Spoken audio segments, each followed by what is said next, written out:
자, 시작을 해봅시다. 우리 지난 시간에 수능 3강이고요. 지난 시간에 퇴저감과 지질구조에 대한 얘기를 했습니다. 기억나죠? 응?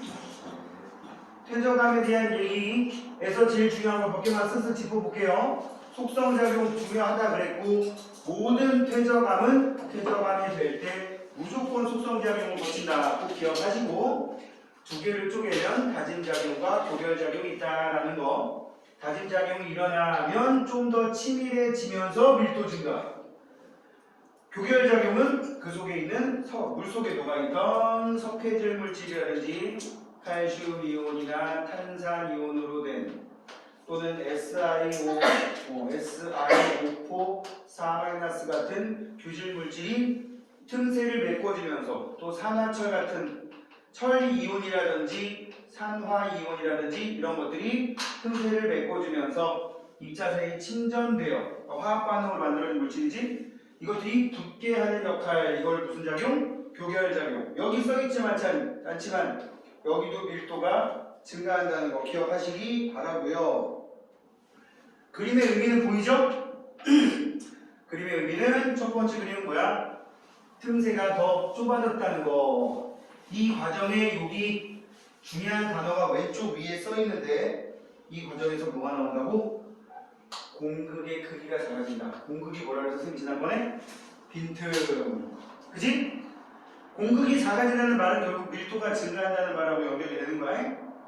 그 다음에 이제 퇴저감의 종류. 무슨 종류? 퇴저감의 종류. 퇴적물의 기원에 따라서 그게 쇠설성, 화학적, 그 다음 유기적이라고 했는데 쇠설성이라는 건 말 그대로 돌부스러기 대부분 뭐였어? 자갈이라든지 모래라든지 점토 성분이 대부분인데 여기에다가 화산쇠설물 대놓고 화산재 한 개 정도 떠올리시기 바라고요. 그다음에 화학적 퇴저감은 말 그대로 역시 물에 녹아있던 아까 앞에다 썼던 여러가지 양이온, 음이온들이 화학 반응을 통해서 침전을 일으키는 거. GaCO3라든지 또 뭐 있었냐? 뭐 NaCl도 화학적 퇴저감이긴 하지. 근데 문제는 얘는 물에 있어도 밑으로 가라앉아 버리지만 얘는 물이 증발을 해야지만 표현된다고 했어요. 기억나세요? 뭐 해야지만? 증발해야지만. 또 뭐 있었냐? 황산, 칼슘 이런 것도 있었습니다. 여기에 물 분자 두 개 섞여 있는. 선생님 얘 이름은 염화나트륨이라고 했고 얘 이름 뭔지 알아?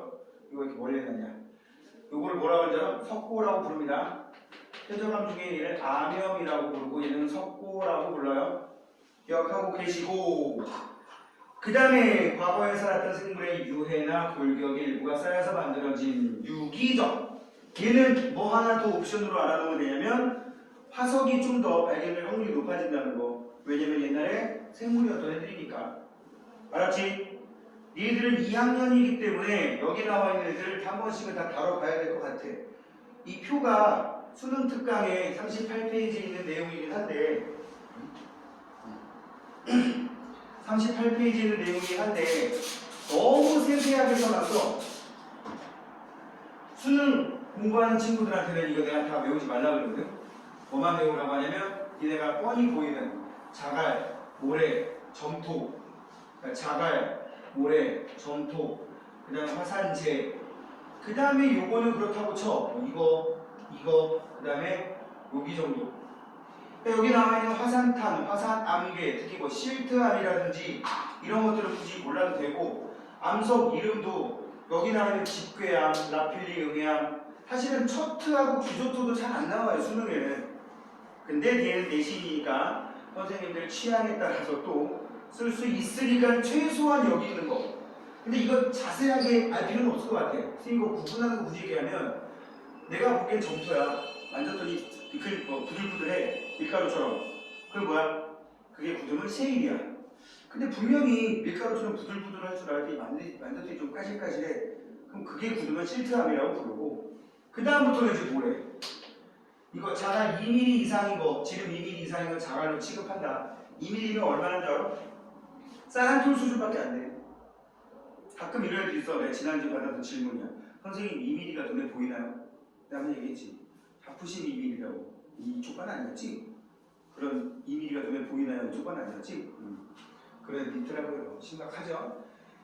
그리고 여기 나와 있는 암염 같은 경우, 그리고 아까 쌤이 옆에다 썼던 석고, 얘네들은 증발암이라고 한다는 거 기억하시면 되겠습니다. 화학적 퇴적암 중에 증발암이라는 녀석이 들어간다 정도 알면 되겠고, 뭐 요 흑백 사진이야 그냥 참고 삼아 들어있는 거니까 뭐 이렇게 생겼어 이 정도. 그 다음에 이제 우리 중요한 내용이 퇴적 구조지, 그지? 퇴적이 일어나는 장소와 퇴적 당시의 환경에 따라서 특징적인 퇴적 구조가 형성된다. 퇴적 당시에 이거 줄거봐. 퇴적 당시의 자연 환경을 연구하는 데 중요한 단서를 제공한다. 그랬고요. 응? 그 다음에 이제 그런 내용이 뭐가 있었다? 사층리부터 어떻게 하다 보니까 중요한 걸 같이 읽어버렸네. 얕은 물빛이나 바람 방향이 자주 바뀌는 곳을 사층리. 원래 층리라고 하는 건 퇴적암에 있는 수평 줄무늬를 층리라고 한다 그랬지, 그지? 그런데 저기는 이런 일이 계속 지속적으로 발생하다 보면, 지속적으로 계속 바람이 불거나 물이 계속 흘러버리면 그 지속적인 특징 때문에 층리라는 녀석이 수평이 아닌 상태에서도 생성이 된다고. 그런 거를 우리는 사층리라고 부릅니다. 알겠습니까? 그래서 여기 밑에 보면 이게 모래가 많이 있는 사구 같은 곳이야. 사막에 있는 모래 언덕. 굳이 모래가 아니라 진흙인 경우도 되긴 되는데, 이 사구의 경우 바람에 의해서 날아간 애가 이쪽에 퇴적되면 산 넘어간 경사면 뒤쪽에, 경사면 쪽에, 넘어간 경사면 쪽에 이렇게 아래로 볼록한 형태의 구조가 만들어지게 되는데, 이거를 사층리라고 한다고. 경사가 져 있는 층리란 뜻이에요. 그 사층리는 선생님 말했지만 아래로 볼록한 게 정상적인 구조가 됩니다. 그지? 여기도 여기만 봐가지고 몰랐는데 이쪽 보니까 사층리인 거 맞지? 그지? 요새 이쪽으로 그려놓은 그림도 많이 나오더라고. 뒤에 문제 풀어본 사람 알겠지만. 그리고 사층리 같은 경우는 선생님 지난번에 강조한 거, 위에서 내려다 봤을 때 여기를 층리면이라고 불러요. 무슨 면? 층리면. 층리면 가지고는 이게 사층리인지 알아 몰라? 몰라. 이 부분을 알아야겠지? 이게 뭐라 그랬죠? 지층의 단면. 지층의 단면을 통해서는 파악이 되지만 층리면을 통해서는 파악이 안 된다는 거 명심하세요. 꼭 정면이 아니라 옆면을 보고 파악할 수도 있습니다. 여기를 봐봐. 여기 이렇게 돼 있었는데 여기 수평이잖아. 여기는 수평인데 여기 이렇게. 그럼 여기랑 매달라요? 바람 방향이 좀 바뀌었나 보지. 줄기차게 한참 예를 들어서 서풍이 불다가 갑자기 북풍이 불었다 이럴 수도 있는 거니까. 그 다음엔 점이층리. 점이층리 뜻이 뭐라 그랬지? 얘도 층리다 보니까 줄무늬란 뜻인데, 어떤 형태의 줄무늬가 생겼다? 퇴적물이 한 층 내에서, 한 개의 층 내에서 퇴적물이 점점 달라지는, 뭐하는? 퇴적물이 점점 달라지는, 입자의 크기가 달라지는, 그래서 그 경계가 층리의 형태로 보이는 것을 점이층리라고 부르는데, 무슨 층리?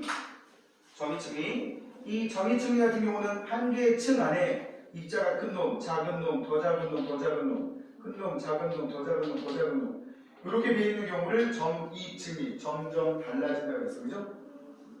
이런 일이 왜 생긴다고? 얕은 바다에 퇴적물이 쌓여있다가 경사면 따라 흘러내려. 여기를 뭐라 한다고? 대륙사면. 무슨 사면?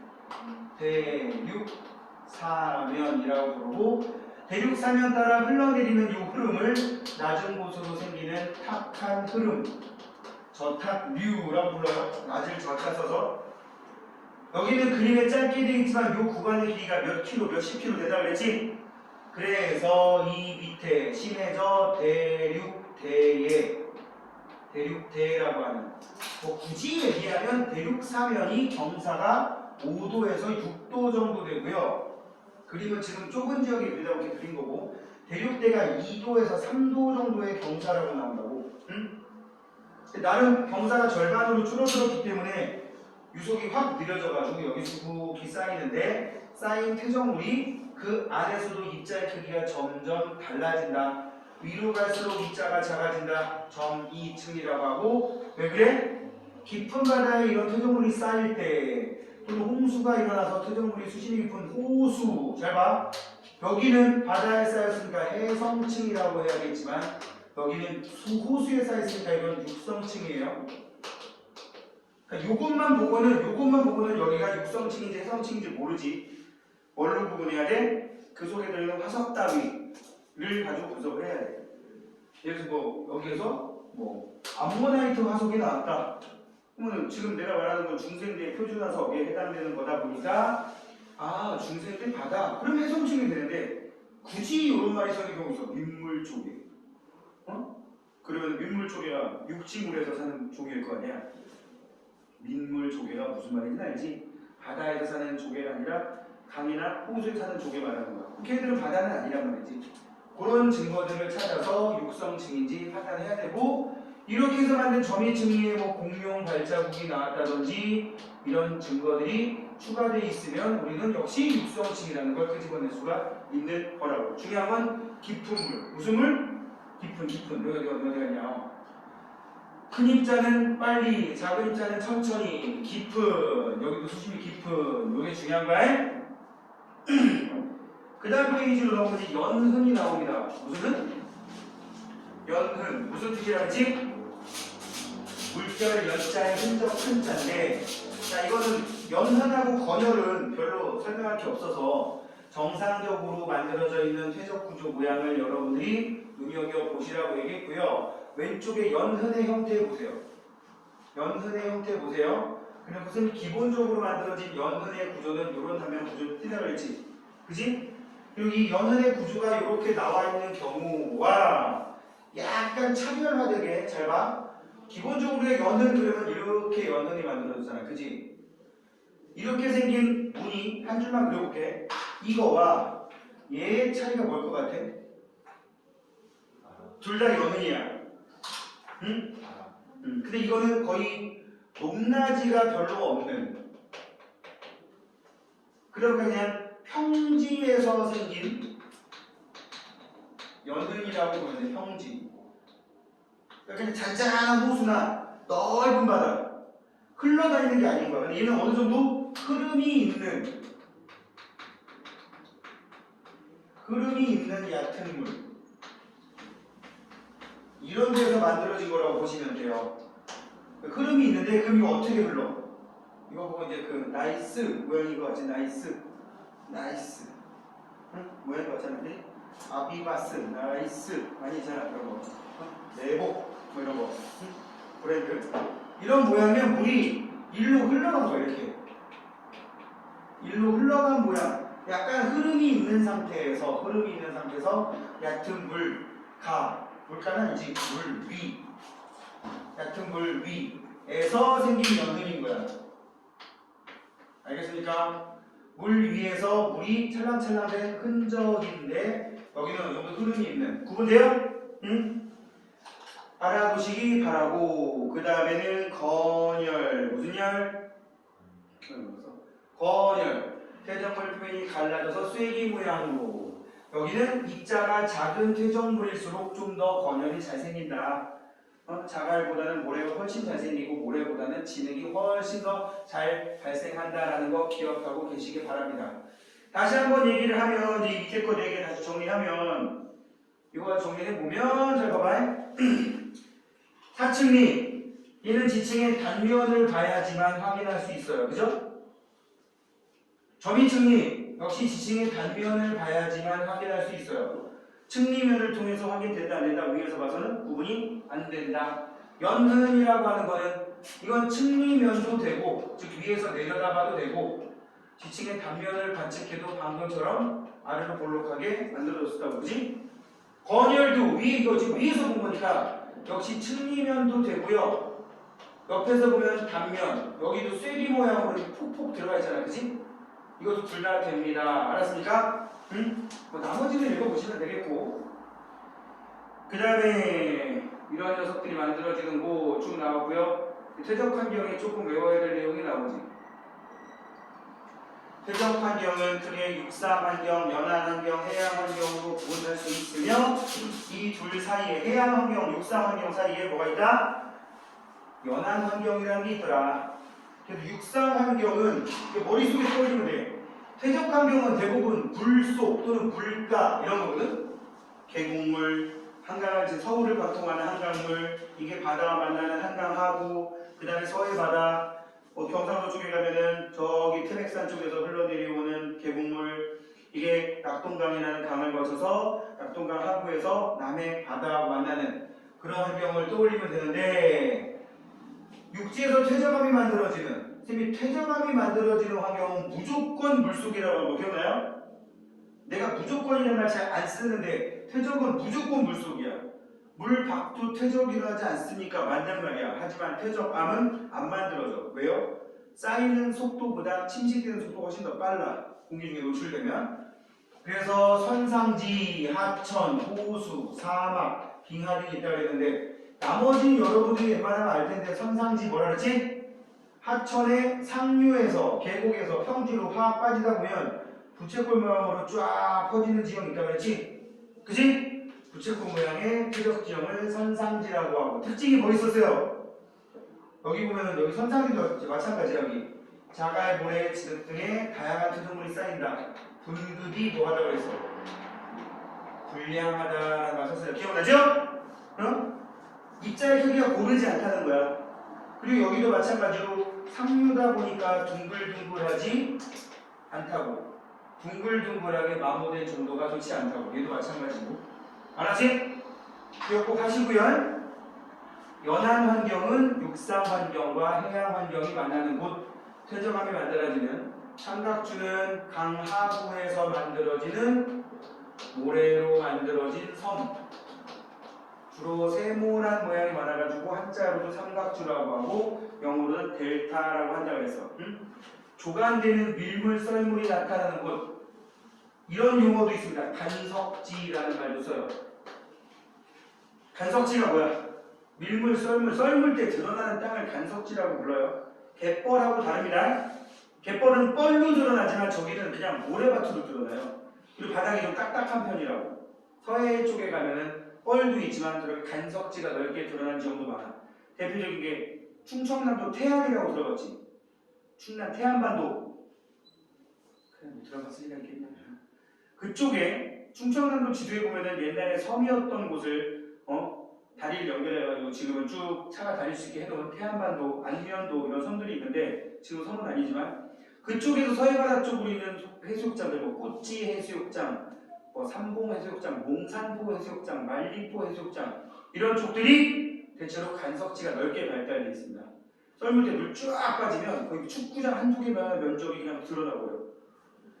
그런 데를 간석지 또는 조간대라고 부르고, 해비는 바닷가 모래사장, 사주, 석호는 지난번에 얘기했지? 동해안 쪽에 강릉이라든지 그 위에 있는 양양이라든지 아니면 그 위에 있는 속초 쪽에 가면 바닷가에 있는 호수들, 강릉의 경포호, 양양은 잘 떠오르는 거 별로 없고, 속초에 가면은 영남호, 청초호 이런 호수들이 사주, 석호로 만들어진 거라고. 바닷물이 가둬져서. 그지? 그 다음 해양 환경은 바다 밑에서 퇴적암이 만들어지는데 가장 넓은 면적을 차지하며 대륙붕, 대륙자 붙어있지만 해양 환경이라는 거 기억하시고, 대륙사면, 대륙대 아까 정의측량할 때 얘기했죠? 그 다음에 전세계 바다의 대부분을 구성하고 있는 심해적 평원, 평균 수심 약 3,700m 되는 아주 깊은 곳입니다. 이런 곳에서 퇴적물이 쌓인다. 정찰이고, 밑에 나와 있는 그림 보고도 여러분들이 매칭을 시킬 수 있어야 됩니다. 우리나라의 여러가지 퇴적지형들 뭐 있었어? 한반도의 퇴적지형, 강원도 태백시 구문소, 강원도 태백시 구문소. 태백시 구문소가 뭐라 그랬어? 연못 이름이야. 소자가 연못 소자야.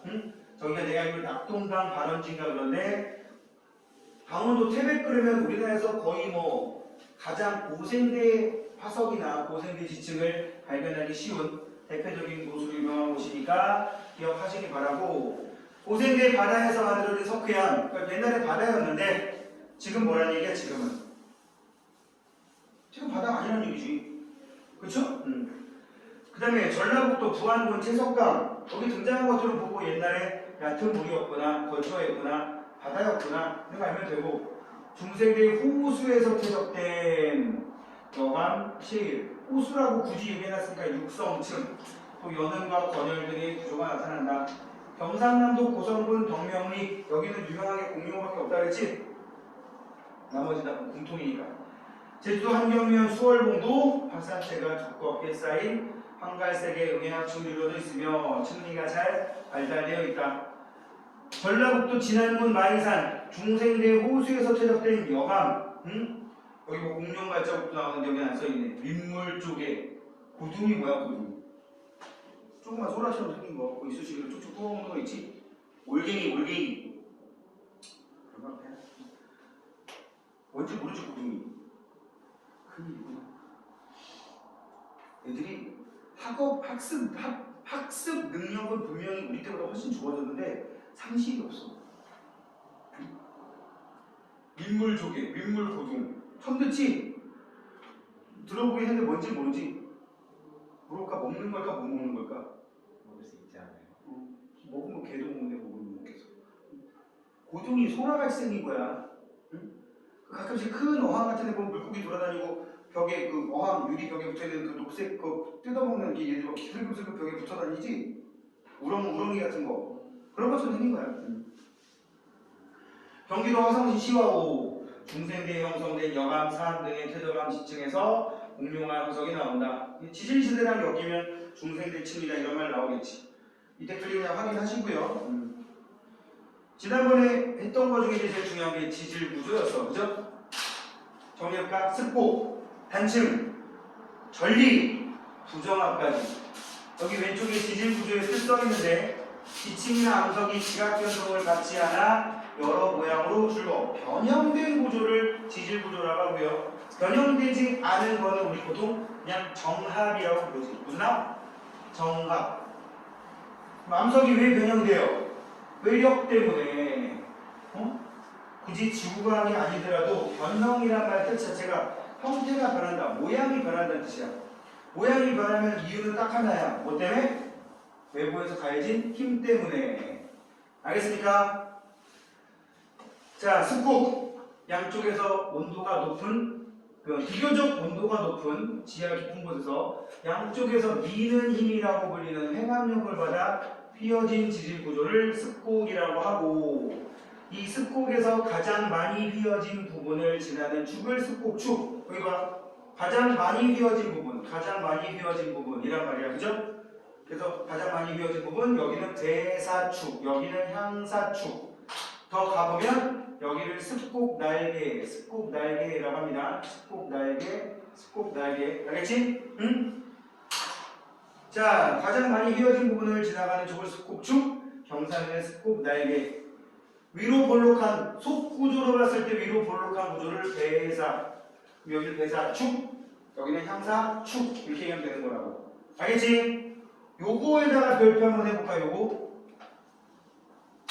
요거에 별표 한번 해놓고, 만약에 지표에 별다리 쌓인 퇴적층이 없어가지고, 지표면의 모양이 정말 그냥 요렇게 돼 있다고 쳐봐. 응? 여기 지표면의 모양이 이렇게 돼 있어. 여기를 사람들이 이렇게 걸어가고 있는데 고도가 일정한 층을 쭉 만들어볼게. 고도가 일정한 층. 여기가 해발 고도가 일정하게 예를 들어 해발 고도가 똑같이 500m라고 쳐봐. 500m의 곳을 지나가는데 여기서 말도 안 되지만 터널을 뚫어가지고 빵 하고 뚫어서 갔어. 응? 또 여기 한 300m 선에도 뚫고 갔어. 300m 선. 뚫고 갔더니 이 500m 선에서 무슨 일이 생겼냐면 밖에서부터 점점 땅속으로 들어가는 거지. 그지? 여기 보십시오. 이거 좀 확대할게. 확대를 해서 볼게. 다시 봐야 된다, 선을. 여기다 하나 긋고, 여기다 하나 가볼게요. 500m 선, 300m 선이었는데, 자, 여기다 나이 만들어볼까, 나이? 가장 젊은 애가 얘지. 생긴 지 얼마 안 된 애가. 여기 봐라. 여기가 두 번째, 세 번째, 네 번째, 다섯 번째, 여섯 번째. 그지? 이거 쭉 펼치면 6번이 제일 밑에 있는 지층 아니야? 위로 갈수록 나이가 적겠지? 이거 봐봐. 왼쪽에서 한 지역에서 지표에 노출된 지층에 안쪽으로 점점 들어갈수록 축 쪽으로 들어가면 들어갈수록 1살, 2살, 3살, 4살, 5살 점점 나이가 많아져 적어져. 많아지지. 반대로 향사 쪽으로 가면 어떻게 돼요? 5살, 4살, 3살, 2살, 1살 점점 젊어지지. 이런 구조가 나타난다. 안으로 축을 향해서 점점 안으로 파고들었더니 나이가 점점 어려진다. 그런 상상한 거예요. 축을 향해서 들어갔더니 나이가 점점 많아진다. 그럼 뭐야? 배사라고 볼 수가 있는 거예요. 아시겠어요? 요거 기억하세요. 이런 습곡의 종류는 습곡축면이 수평면에 대해서 거의 수직인 정습곡, 기울어진 경사습곡, 아예 엄청나게 누워버린 횡화습곡이라고 있더라. 쌤이 얘기했지만 횡화습곡 같은 경우는 중간에 뭐가 들어있다? 역전된 구조가 나타난다. 역전 구조가 나타난다. 요거 써놓으시면 되겠습니다. 그리고 단층은 지금 여러분들 표정 보완이 지난 시간에 했는데도 불구하고 처음 듣는 것 같은 표정을 짓는 사람들이 있는데 불린 것도 있고 그래서 지금 약식으로 나가고 있는 중이야. 암석이 깨져서 생긴 면, 이걸 단층면이라고 부르고 단층면을 경계로 상대적으로 이동하여, 즉 무슨 면아? 상대적으로 상하 이동이 있어야 된다고. 무슨 이동? 어떤 놈이 올라가고 내려가고 생겨야지 이동이 그냥 이렇게 일어나는 경우도 있긴 있지만 대부분 상하 이동이 일어나는 거, 이거를 단층이라고 하고요. 일반적으로 습곡이 일어나는 곳이 좀 깊은 곳이라면 야에 상대적으로 차가운 지표 부분에서 주로 생기고, 단층면이 경사져 있을 때 그 윗부분을 상반, 아랫부분을 하반이라고 한다. 이러한 단층에는 두 가지죠. 장력, 양쪽에서 잡아당기는 힘을 받아서 상반이 아래로 이동한 거, 상반이 아래로. 양쪽에서 잡아당기는 힘을 받아서 상반이 아래로 내려가는 거를 뭐라고 한다? 정단층.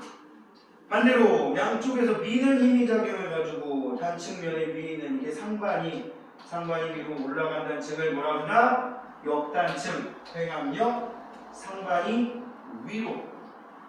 반대로 수평 방향으로 어긋나게 작용하는 힘을 받는 경우를 우리는 주향이동단층이라고 한다. 주향이동단층은 굳이 용어를 알 필요는 없습니다. 왜? 굳이 수평단층이라는 용어를 써도 상관이 없거든요. 근데 수평단층이라는 용어는 이름이 그냥 어떤 단층이 써있잖아. 그 다음에 이 G9하고 G6라는 얘기는 단층면이 있을 때 여기 지금 정단층인 거 보여요? 얘가 상반이잖아요. 그죠? 푹 꺼진 거를 G9, 위로 올라온 부분을 G루라고 부릅니다. 쌤 지난번에 마루라는 말 썼지. 마루 기억나지? 호두마루 얘기까지 하지 않았냐? 마루치 아라치 얘기잖아. 루자가 제일 꼭대기라는 의미하는 거라고. G루, 땅의 꼭대기. G9는 푹 꺼진 지역이라는 뜻이야. 그 다음에 전리는 뭐라 그랬지? 암석에 생긴 틈이나 균열로 암석층에 지괴, 양쪽 암석이란 말 써있는데 암석이란 말 대신에 지괴라는 말 쓰기도 합니다. 지괴. 땅덩어리에 상대적인 이동이 없고 그냥 금만 가 있는 거를 전리라고 부르고, 전리는 용암이 급격히 식어서 생긴 주상전리. 이건 주상전리를 지금 위에서 내려다본 거야. 이렇게 있는 걸 위에서 내려다본 그림인 거야. 응? 수축 하다 보니까 이쪽 기둥들이 서로 벌어지고 오고요. 여기서 여기까지는 뭐가 생기는 거? 한상전리의 형성 과정이 그려져 있는 겁니다. 외부 압력이 감소해서 평형이 꺼지면서. 이런 전리에는 지표로 분출한 용암이 식을 때 부피가 수축하여 당연히 오각형이나 육각형, 육각형 나오면 무조건 용암이 급격히 식어서 생긴 주상전리고요. 우리나라의 주상전리는 광주 무등산 소석대를 제외하면 전부 다 지질시대로 봤을 때 신생대에 만들어진 겁니다. 이건 제주도 대포 주상전리 사진이고요. 제주도는 생성된 지가 270만 년밖에 안 됐기 때문에 엄청 최근에 생긴 거라고 보시면 됩니다. 반면에 우리나라에 있는 산 꼭대기에 있는 여러 가지 하얀색 화강암들 판상절리를 만드는데 판상절리는 무조건 뭐라고? 중생대 화강암이라고 해야 된다고. 우리나라에서 만들어진 판상절리는 중생대 화강암. 북한산, 인수봉, 불암산, 수락산, 설악산까지도 설악산, 울산바위 같은 것들도 다 판상절리의 형태를 띠고 있다는 거. 자, 그 다음에 이제 중요한 부정합이지. 부정합 뜻이 뭐라 그러지? 정합이 아닌 거. 태적이 연속적으로 일어나서 상하지층이 시간상으로 연결돼 있으면 뭐라고 한다고? 연결돼 있으면 뭐라고 한다고? 정합.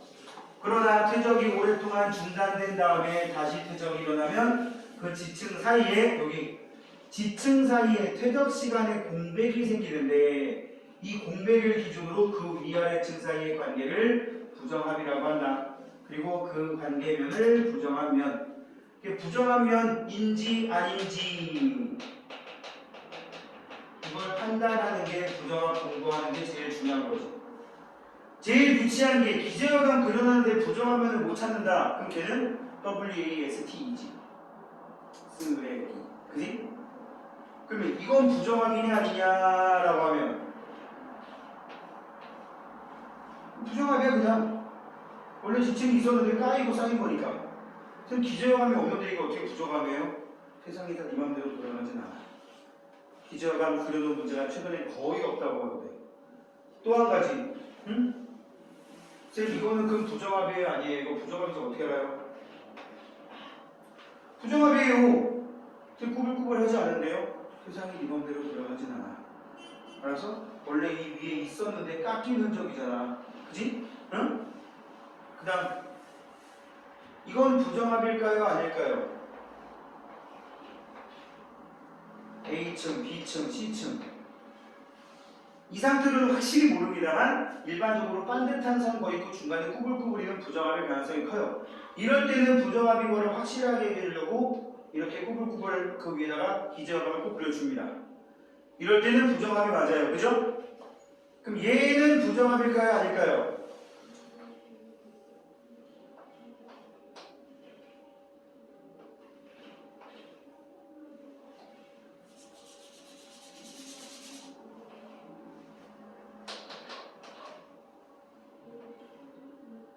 ABCD. 얘는 부정합일까요? 아닐까요? 일단 D하고 C 사이는 부정합일 가능성이 큽니다. 지표를 흘러나와서 마그마가 다 굳어버렸고 요 D 중간에 끼워놓은 동그라미들은 뭐야? 아마도 B의 부스러기일 가능성이 크죠. 그지? 이게 이제 부정합인지를 알려면 여기에 변성됐어 라고 뒷금이 쳐있으나 요 C 밑에는 없다. 그럼 부정합이야. 왜냐면 이 D가 다 흘러 넘치고 굳은 다음에 C가 다 쌓였다는 얘기가 되는 거니까. 근데 만약에 이렇게 되어 있어서 C 밑에도 분명히 열을 받아서 변성이 일어났다라고 하면 이건 부정합이 아닌 거예요. 그냥 관입인 거지. A 다음에 B 다음에 D가 관입하고 아니 A 다음에 B 다음에 C가 쌓이고 D가 하필 거기까지만 관입을 한 거야. 이 빗금 거라든지 기저여감이라든지 다시 정리할게. 빗금의 흔적이라든지 기저여감이라든지 아니면 포획감 같은 거를 여러분들이 잘 파악을 해서 문제를 접해야 된다고요. 부정하면서 제일 중요한 과정은 뭐야? 그 잘려나간 곳에 요 과정이 생략되어 있는데 그거를 끌어내야 된다는 거지. 그지? 여기다 융기가 일어나면 무조건 그 위에는 풍화 침식이야. 그리고 나서 얘가 침강을 하면 그 뒤에는 무조건 퇴적이야. 그랬더니 그 밑에 풍화 침식 침강의 흔적이 없고 뭐가 쌓이고 뭐가 쌓인 층이 있더라. 그러면 그걸 우리는 부정합이라고 한다고. 다시 부정합에도 역시 종류가 있었죠. 부정하면을 경계로 상하지층이 나란하면 평행부정합. 그래서 별일 없으면 평행부정합은 저 기저감을 안 그려주면 찾기도 힘듭니다. 정사부정합은 기저감을 안 그려줘도 무조건 찾을 수 있어야 되고 부정한 면이 꾸불꾸불하지 않더라도 저거는 무조건 정사부정합이라는 걸 찾아내야 돼요.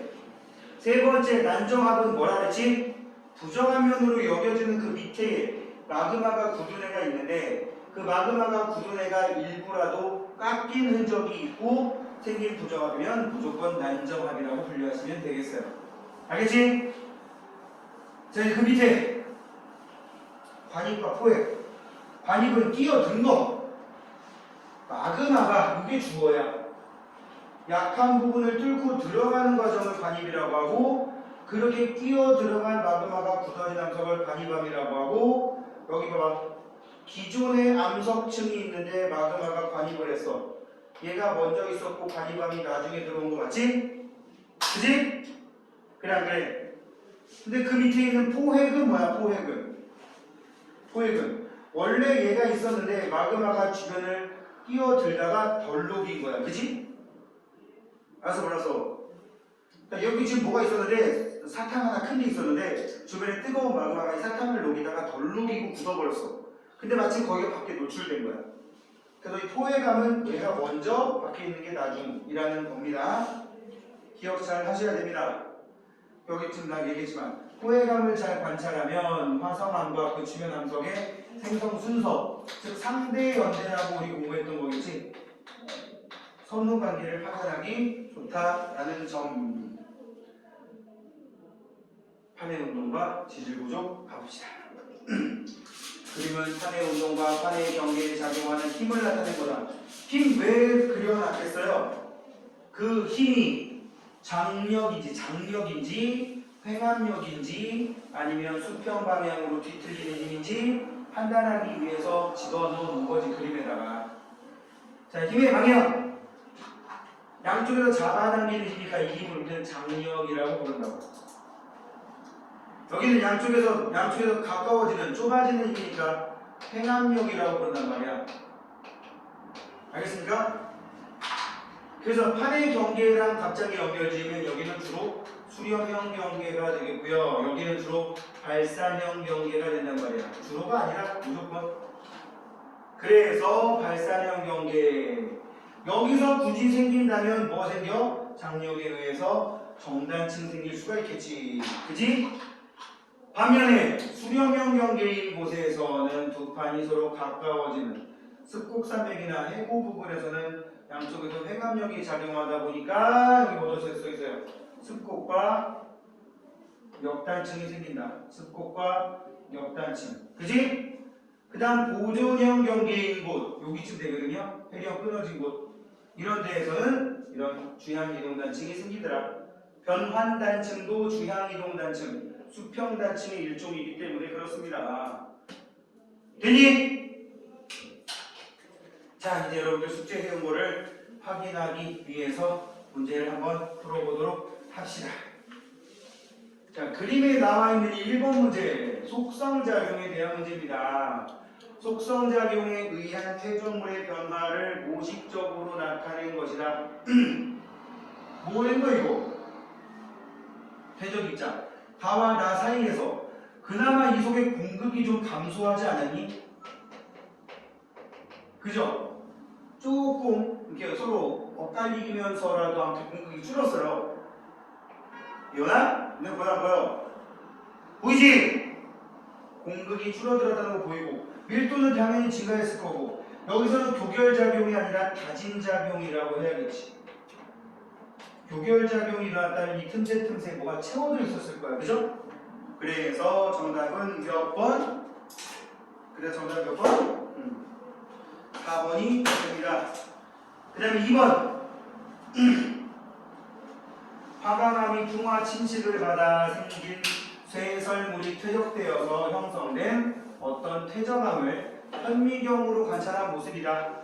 오, 퇴적암이 만들어졌다는 얘기는 얘는 다짐작용과 교결작용을 둘 다 받았고 실제로 교결물질까지 틈새 채워져 있어요. 그치? 근데 여기 요거 뭐예요? 여기까지의 크기를 1mm로 보자는 얘기야. 니네가 보기에 이거 2배면 한 이만큼 돼야 되는 거 아닌가? 그지? 지름이 2mm가 넘어가는 경우가 있어 없어? 없어. 그림 딱 봐도. 그지? 그 얘기를 일단 얘는 여감은 아니란 얘기예요. 뭔 아니라고요? 여감은 아니라고. 아까 여감 기준이 2mm였어. 수능에는 이런 더러운 문제 안 나옵니다. 수능 특하면 왜 이런 문제가 나는지 모르겠는데 일단 교결물질을 채워져 있다는 거 눈에 보이죠? 그지? 구성광물의 모양이 모감인 화강암과 거의 같다. 여기 구성광물의 모양이 화강암과 거의 같다. 이게 뭔 뜻이야? 화강암이라는 녀석이 풍화 침식을 받아 만들어진 쇠설물. 이거 지금 지름이 2mm 이하니까 주성분이 모래라는 뜻이거든. 주성분이 뭐라고? 모래. 2mm 이상 되면 자갈이라 했잖아. 이게 쌓여서 만들어진 뭐라고? 퇴적암이라고요. 온갖 거 다 섞여 있어요. 구성화물의 모양이 같아. 모양이? 화강암이 이런 모양이면 이 모양도 이런 모양이야?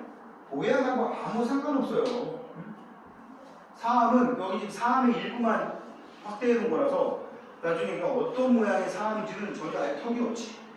정답은 2번. 자, 그 다음에 3번으로 갑시다. 그림은 퇴적암을 쇠설성, 유기적, 그 다음에 화학적으로 분류하고 그 예를 나타낸 것이다. A는 화학적 퇴적암이다. 뭐야? 암염. A는 화학적 퇴적암이다. 맞아요? 여기 보면 뭐냐? 쇠설성, 유기적, 그 다음에 왼쪽에 있는 게 얘 유기적이고, 그지? 분류를 하고, 기억은 여기도 들어가고 여기도 들어가네. 이거 석회암이겠네. 석회암이고 A는 화학적, 얘는 뭐라 그러지? 유기적. 이걸 지우고 유기적, 화학적. 쇠설성에는 여감사암 쉐일이다. 퇴적암이라는 게는 쇠설성 퇴적암도 있고요, 화학적 퇴적암도 있고요, 유기적 퇴적암도 있는데 화학적 퇴적암에는 암염이 있고 유기적 퇴적암에는 석탄과 석회암이 있는데 석회암은 여기도 들어간다는 얘기야? 알겠지? 그림을 지금 되게 생각보다 잘 만들어놨어. A는 화학적 퇴적암이다. 맞겠고 석회암은 둘 다 들어갑니다. 특히 석회암 화학적 퇴적암도 되고 유기적 퇴적암도 된다고 그랬으나 무식하게 CaCO3가 침전반을 일으켜서 만들어진 거라면 뭐가 되는 거야? 탄산칼슘의 화학물질. 근데 과거에 살았던 산호의 조직의 일부, 조개 껍데기의 조직의 일부, 소라 껍질의 조직의 일부, 이런 것들이 풍화돼서 만들어진 석회암의 경우는 유기적 퇴적암으로 분류한단 말이지. 그래서 기억 니은 맞았고, B가 뭔데? 유기적 퇴적암, 생물의 유해나 골격의 일부가 쌓여서 만들어진, 방금 얘기한 거지? 이런 생물들. 정답은 5번. 됐죠? 대답 무지하게 없네. 요새 녹화 잘 하시라고 조용하는 거야? 웃기고 있네. 지금 예원 이름 2번 들어가서. 조라서. 충격을 줄까? 이거 유튜브 올릴 거야. 예원 이름 2번 나오겠지? 지금 4번 나오겠지? 내가 또 2번 얘기했으니까. 그래 안 그래 귀찮아. 자, 현무암, 사암, 쉐일을 특징에 따라 구분하여 놓은 것이라. 암석이 형성되는 과정에서 속성작용을 받아낸다. 그러면 퇴적암이냐? 여기 퇴적암이 아닌 게 딱 하나밖에 없어. 현무암, 그지? 여감하고 사암하고 쉐일 2개 남았는데 구성입자 대부분이 요거보다 큰가라고 돼 있어. 지금 사암하고 쉐일이 나왔는데 중요한 건 이게 이렇게 16분의 1mm 이런 거 외울 필요 없어. 이거 얼마큼인지 감이 와? 난 감이 안 오거든. 그냥 이 둘 중에 어떤 게 더 큰가? 그러면 얘 의미가 뭐야? 사암이지 뭐. 얘가 쉐일인 거고. 그래 버리고 나면 이제 답이 나오는 거지. A는 조립질, 현무암은 조립질 아니고 생입질이었어요. 그죠? B와 C는 모두 쇠설성 퇴적암에 해당한다. 맞습니까? B하고 C는 쇠설성 퇴적암에 해당한다. 맞고 C는 사암이다. 맞고 정답은 4번. 자, 그 다음에 5번으로 가봅시다. 5번에 나와있는 이 그림은 지금 뭐에 대한 그림이에요? 점인층이 정도 되겠네. 좀 돌릴까? 점인층이 정도 돼 보이는데